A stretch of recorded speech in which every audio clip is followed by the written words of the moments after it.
Hai Nes, Assalamualaikum warahmatullahi wabarakatuh. Hari ini saya akan sharingkan tentang Ukom Nurse ya. Ini prediksi ya teman-teman. Ukom Nurse ini, jadi teman-teman nanti akan ditanyakan tentang mulai dari diagnosa, terus intervensi ya, terus tindakannya atau implementasi sama evaluasi. Nah, untuk menentukan diagnosa itu teman-teman harus menguasai tentang di SDKI ya teman-teman, data mayornya apa, data yang untuk data mayor masalah keperawatannya itu apa. Biasanya dalam diagnosa itu, menentukan diagnosa itu biasanya datanya lebih dari satu biasanya dimunculkannya. Nah, kita nanti lihat ya contohnya.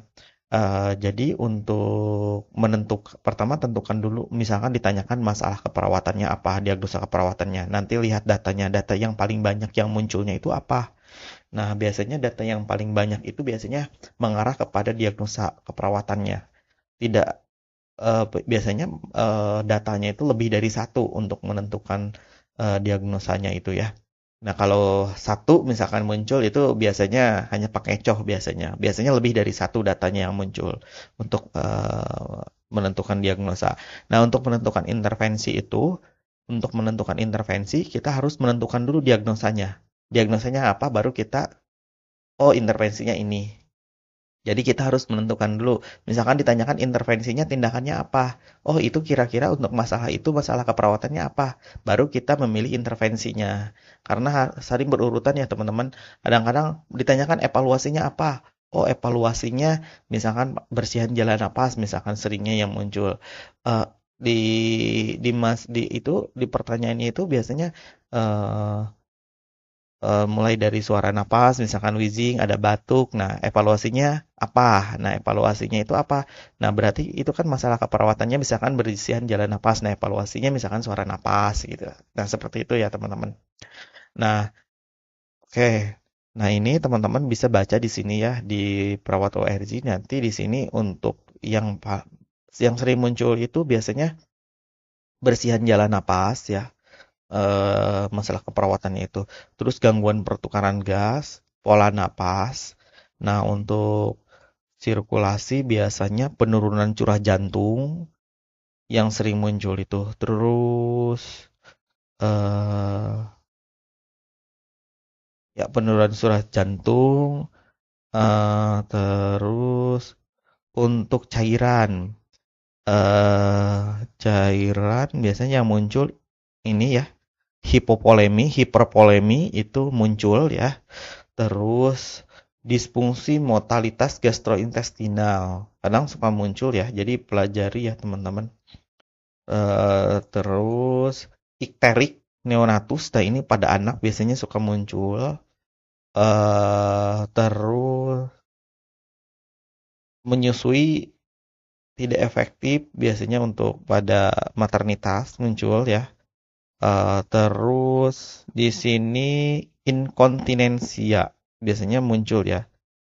Atau enggak, bentar. Oh ini nih, retensi urin muncul ini ya. Biasanya retensi urin muncul biasanya. Terus, sorry. Eh, retensi urin biasanya muncul ya.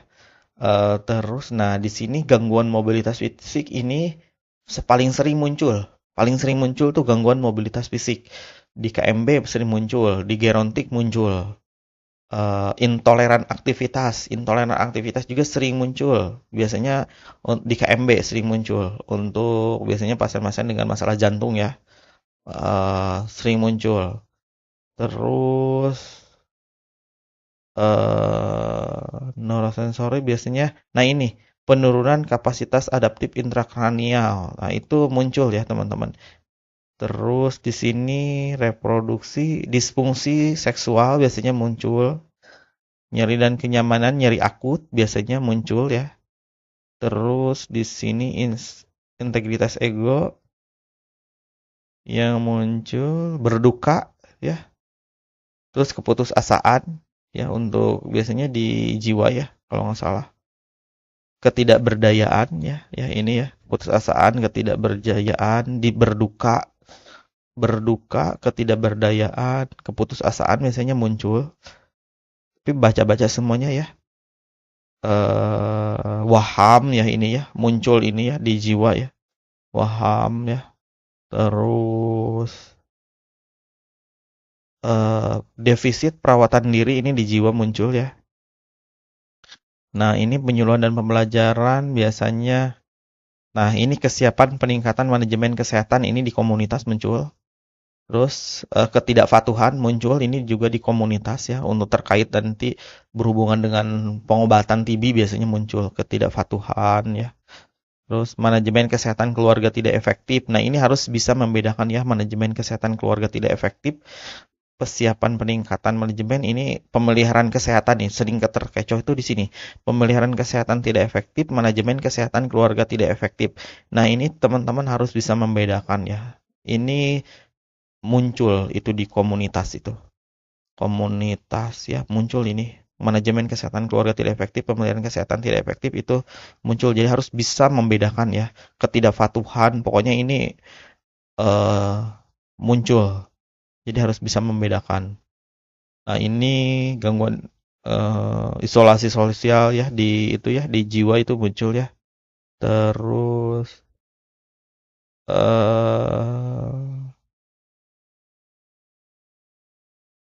resiko bunuh diri ya, untuk di jiwa juga muncul ini ya.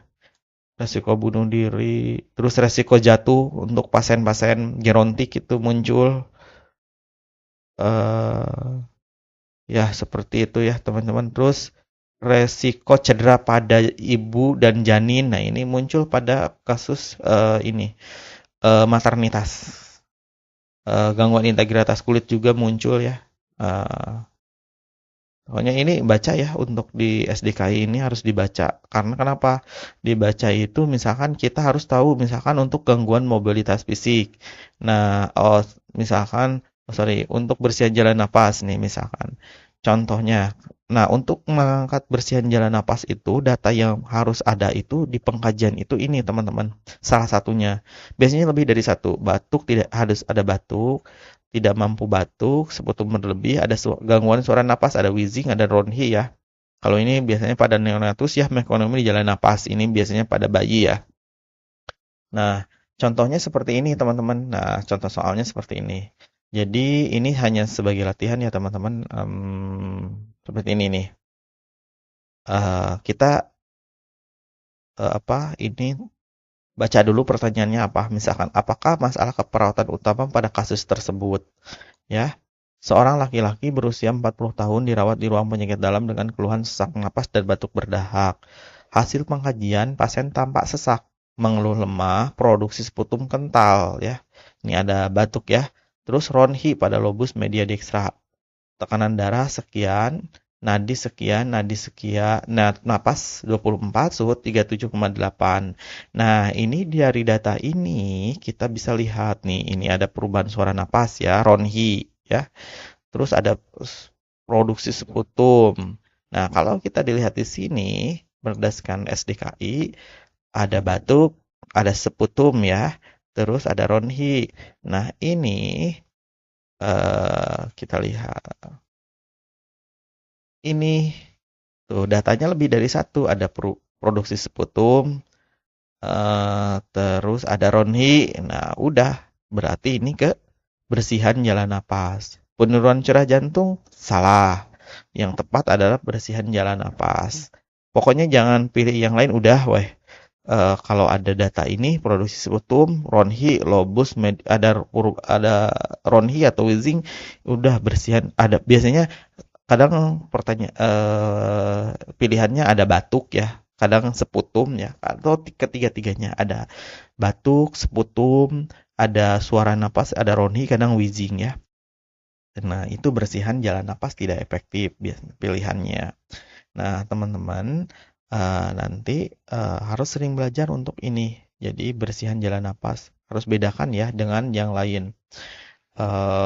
Kalau bersihan jalan napas, pokoknya data yang munculnya harus itu. Tapi kalau misalkan ada hasil AGD dan hasil AGD-nya itu abnormal, biasanya kadang-kadang kalau ada hasil AGD itu biasanya pilihannya adalah gangguan pertukaran gas ya di sini ya. Gangguan pertukaran gas muncul ya teman-teman ya untuk dioksigenasi ya, untuk direspirasi gangguan pertukaran gas. Nah, biasanya untuk gangguan pertukaran gas itu dimunculkan hasil AGD. Hasil AGD-nya biasanya abnormal ya. Terus nanti teman-teman harus bisa bedakan antara bersihan jalan napas, gangguan pertukaran gas, dan pola napas. Nah, ini sering muncul untuk masalah keperawatan ini. Bersihan jalan napas itu apa yang harus, data yang harus ada? Gangguan pertukaran gas, data yang harus ada apa? Terus pola napas, data yang harus ada apa? Jadi baca-baca di sini. Pokoknya kalau gangguan pertukaran gas biasanya dimunculkan hasil AGD-nya. Kalau bersihan jalan napas biasanya namanya juga bersihan jalan napas ya. Nanti harus baca di sini ya.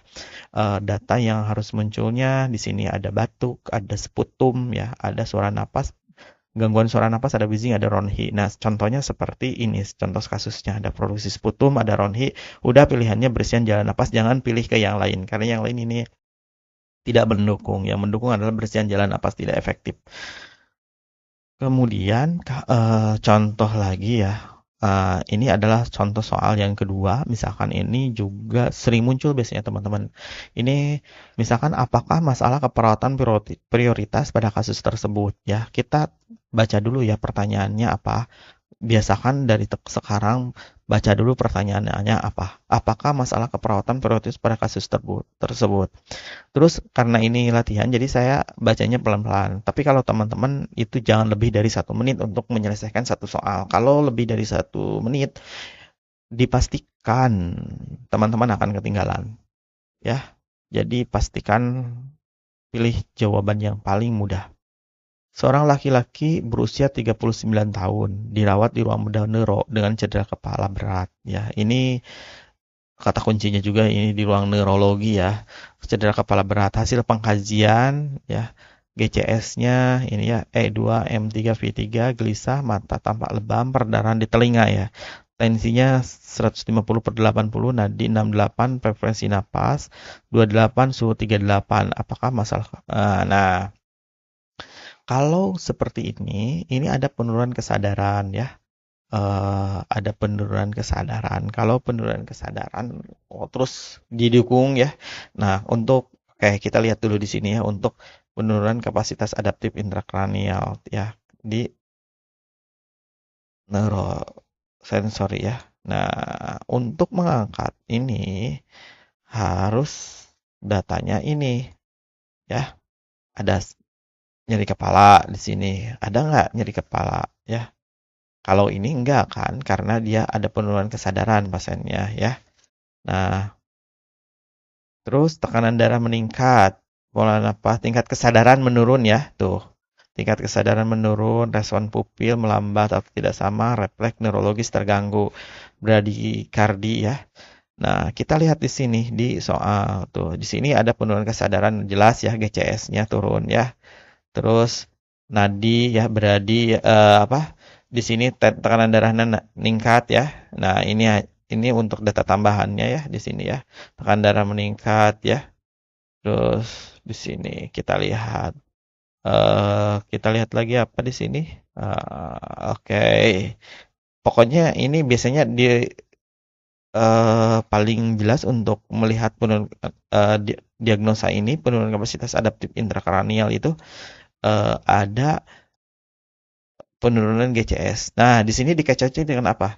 Dikecohnya dengan ini. Suhu 38. No.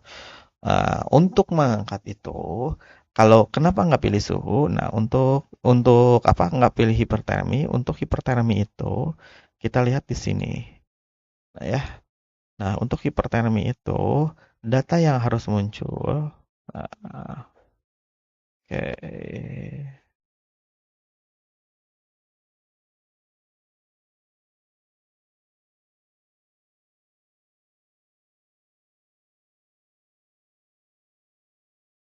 Nah, ini untuk hipertermi itu data yang harus muncul.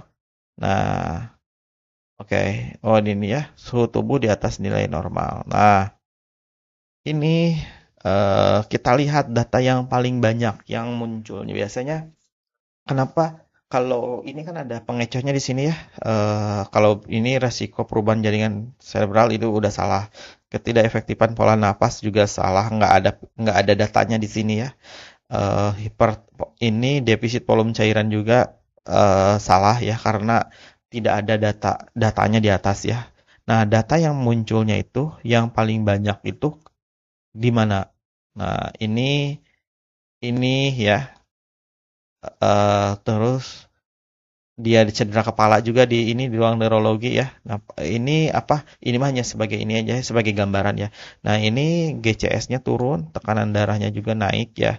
Terus, nah ini udah penurunan kapasitas adaptif intrakranial ya. Lebih dari satu ya datanya yang muncul ya. Nah, kecuali kalau misalkan nggak ada ini, pilihan yang ini bisa pilih ini ya, hipertermi. Kalau yang paling tepat adalah penurunan kapasitas prioritasnya ya. Kita lihat prioritasnya adalah penurunan kapasitas adaptif intrakranial ya. Kalau dulu itu kan mungkin gangguan perfusi jaringan cerebral. Kalau sekarang menggunakan adalah penurunan kapasitas adaptif intrakranial. Oke, teman-teman, jangan lupa selalu baca untuk di sini ya di SDKI-nya. Kalau teman-teman punya bukunya juga bisa dibaca di buku SDKI-nya.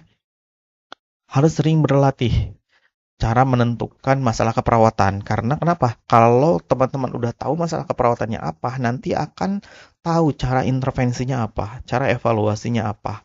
Karena ini saling berhubungan ya teman-teman. Jadi kalau misalkan teman-teman nggak tahu cara menentukan masalah keperawatannya apa, nanti ngejawab intervensi atau tindakannya apa itu akan salah juga.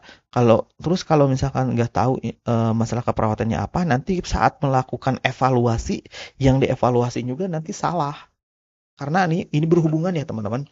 Jadi misalkan eh, nanti akan pertanyaan evaluasinya apa. Nah, teman-teman harus menentukan dulu diagnosanya itu apa, baru kita akan menemukan evaluasinya apa untuk masalah itu. Oh, intervensinya apa? Tindakannya apa? Tindakannya baru muncul kalau misalkan ketahuan masalahnya apa. Jadi masalah keperawatan ini harus dikuasai banget ya teman-teman karena untuk menentukan evaluasi juga berhubungan dengan masalah keperawatan. Jadi berkesinambungan ya. Oke, teman-teman sering-sering berlatih ya ini hanya sebagai contoh ya. Untuk salah satu contoh ya, jadi teman-teman harus sering belajar beli buku ya beli buku untuk belajar tentang Ukom itu di sini bisa lihat tutorial di YouTube ya, ikutan TO itu akan bermanfaat buat teman-teman. Jangan lupa berdoa ya teman-teman. Terus ya itu eh, kalau punya uang lebih sodakoh ya. Karena nanti meskipun apa ya, nanti akan dimudahkan ya. Kalau kita berbuat baik, sedekah juga ya akan dimudahkan dalam menyelesaikan hukumnya. Oke teman-teman, semoga bermanfaat. Wassalamualaikum warahmatullahi wabarakatuh.